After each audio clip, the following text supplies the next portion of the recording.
welcome to African Home Building News, brought to you by PE Live and sponsored by Sleek Automobile Concepts.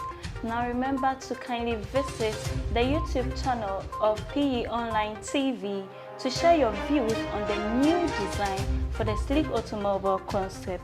Now coming up in the headlines, more than 20,000 meters that were installed in homes by ECG in the Accra East region are fake. A developer in Ghana says the country is becoming a popular destination for investors who are vying for deals with diminishing rates.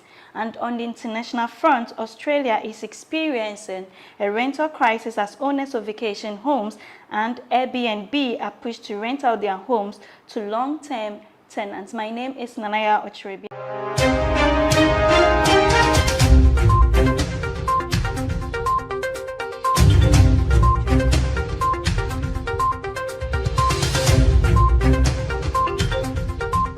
Now the news in details. More than 2,000 meters that were installed in homes in Makola, Legon, Mampong, Kwabenya, Dodowa, Adenta, Teishi, and Roman Ridge in the Accra East region are fake. During the early phases of an ongoing statewide revenue mobilization exercise that is slated to end on April 20th this year, several of the meters were seized in the Ayimensa Kweiman electoral area and its surroundings. In an interview with the media during the exercise, Jonathan Asante, the commercial manager in charge of the Accra East region of the ECG, stated that investigations revealed the false meters were not a part of the self-help electrification program authorized by the Ministry of Energy. He added that the fake meters, which caused fire outbreaks, had not been certified or approved by either the Energy Commission or the ECG. Moving on, a developer in Ghana says the country is becoming a popular destination for investors who are vying for deals with diminishing rates. Mr. Benjamin K. Inyonyo, CEO of the Alora Group, a Ghanaian luxury multifamily developer, has said investors who find themselves fighting over deals with declining yields are flocking to Ghana.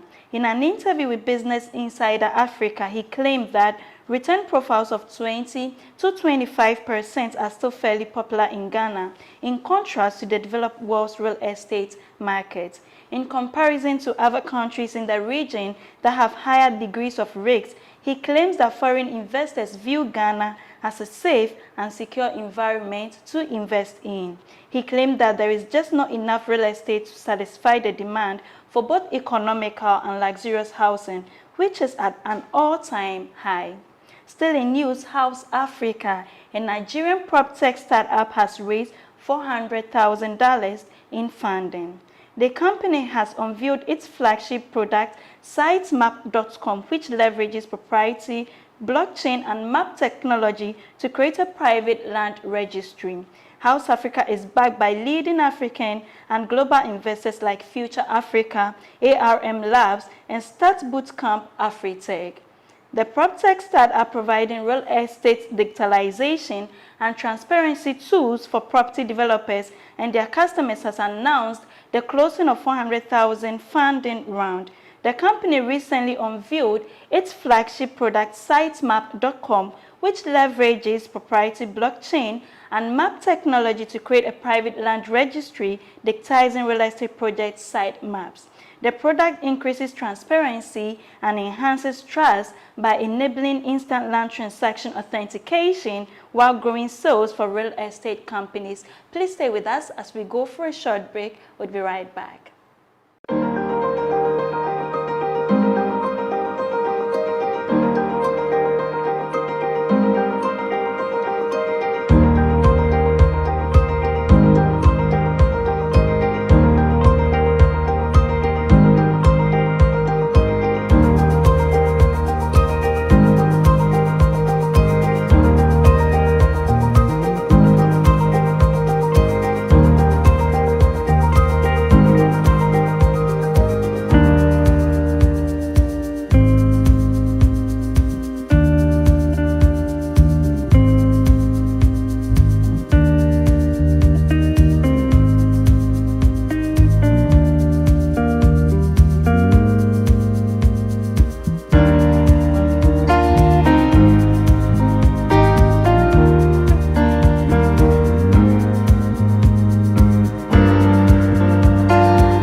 from the break now, let's go to Australia, where thousands of homes across are listed on short stay website, but council's call to action is piecemeal approach to the housing crisis. Experts say with empty holiday homes and Airbnbs to move them onto the long-term rental markets in a bid to deal with the housing crisis. But policy experts say doing call-outs to create more rental housing stock is taking a piecemeal approach to a crisis that needs urgent intervention. Research conducted last year by the University of Queensland for the ABC revealed there were 251,000 homes in Australia listed on short-term stay websites listed in September. Inside Airbnb, which tracks listings to show the impact of short-term rentals on the rental market, shows there are 20,768 listings in Melbourne and 22,659 across Sydney. Braden Clark's Economic Policy Program Director at Grattan Institute said the short-term Australia cannot build itself out of the housing squeeze, which is set to worsen as migration increases. That's all for news. Thank you for staying with us, and a very big thank you to Sleek Automobile Concepts. For more news, kindly visit our website www.propertyexpress.org. You can also reach us on social media. We're on Instagram, Facebook, Twitter and LinkedIn at Property Express. This has been PE Live. My name is Nanaya Otrebia. Have a good evening.